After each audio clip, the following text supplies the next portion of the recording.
video on the DCN 680. I'm gonna be doing the bump mode. That's gonna be this setting over here where it shows multiple nails, where you just depress the trigger and you can keep on going.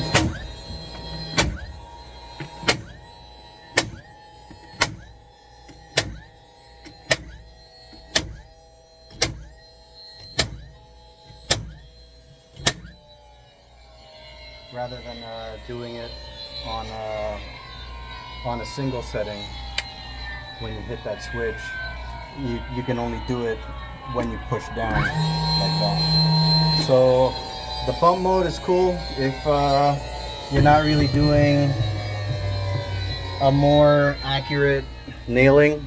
Unless you're really good at it, then you know, not really a professional. But we're gonna do the bump mode again, and I will try to do it left-handed. So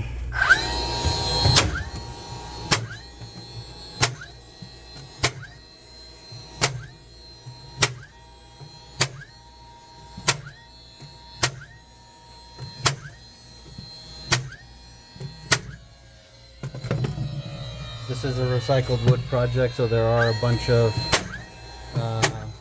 nail holes, but for the most part, that is the bump mode on the DCN 680 18 gauge cordless nailer.